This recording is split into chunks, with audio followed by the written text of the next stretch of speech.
Hi everyone, this is Cem Kapancıoğlu. I am the owner of CK Architecture Interiors.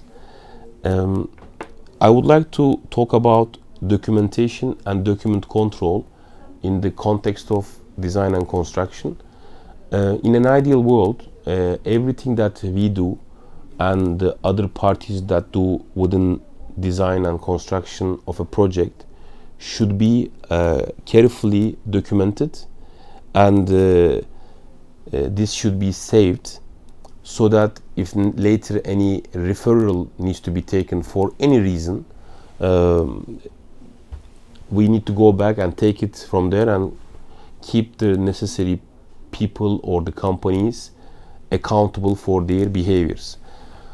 Now, of course, like anything, high precision, high documentation, it has a cost, and obviously once that cost is something that is not worth to doing, or it actually creates other limitations within that, because at the end of the day you need to create resources, manpower, probably computers or some form of equipments to make it happen. But in an ideal world, I will just tell the basic documents that you need to have in a design and construction stage for all of the relations with parties. Obviously, we need to talk about a contract between any of the players who is providing a service to other, and another person taking a service or a material from the other party. A proper contract that defines scope, time, money, responsibility of the parties, governing law, and the payment schedule, how it's going to pay, and the termination clause. It has to be there in place. Is a basic rule. As a part of this contract, a program, time schedule should be also attached. Deliverables, especially in design contracts, deliverables and the details of deliverables should be mentioned.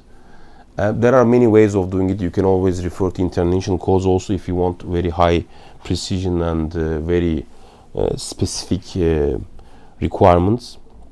Those deliverable lists will be a part of the construction stage. So it will all once, so you have the contract, then you have the program, so you know what timeline you will follow, and you have deliverables list, so you will know in terms of design, for example, what you're going to get, when you're going to get, and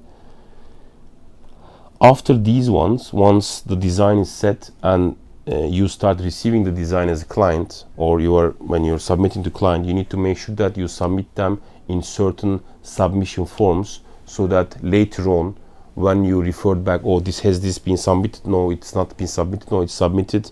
So you have to refer that one. Now, of course, with the new technology disruption, you are seeing a lot of other programs that are in iCloud that a lot of people at the same time can reach. But again, at the end of the day, it's a tool. Again, a proper documentation within those people, within those programs, has to be set also. Of course, is a little bit more difficult than the very traditional paperwork style documentation. So once you receive something also, you have to acknowledge that one as is and note that you received it.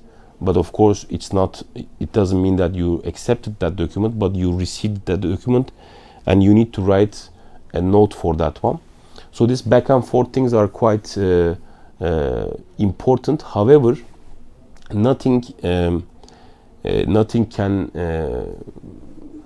be more professional, of course, also to document the things that verbally discussed. So the main form of that one is minutes of meeting when you're following the job. So after every minutes of meeting, you have to do minutes of meeting. This is something crucial, and you can always send a note for the confirmation of verbal instruction. It's called confirmation of verbal instruction to any client or a person that you have worked with by email. Nowadays, I think even WhatsApp and other means of communication is accepted in many ways, even in courts, or I think it's something valid to refer to that one, since we are, what all I'm talking about is, by the way, not only in the law, in the eyes of the law, I'm talking about properly working in good faith with third parties. So also during the construction stage, we have a lot of documentation. One section is where you take the material, so you have delivery notes, you have manpower notes, you have equipment notes, you have some third-party test and commissioning, you have some training notes that certain parties has been trained for health and safety and other reasons, you have some certifications of scaffoldings, you have for example waterproofing tests, you have certifications and submissions of those kind of tests to relevant parties. You have also documentation of concrete tests for stability. You have certain third-party tests for each and every stage of installation, that you can actually make it quite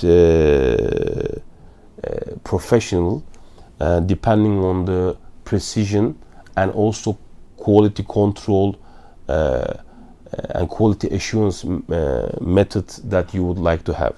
These are very important. So I know I didn't mention this one fully structured, but at the end of the day, when you finalize a project, a proper as-built documentation, proper supplier list, proper specification of the used material, method of statements, photos of each stage for each room, each facade has to be in place. And also you have to have the guarantees and warranties.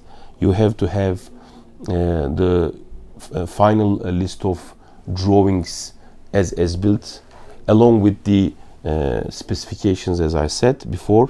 And you have to have the operational manuals. This is very important at the end of the job.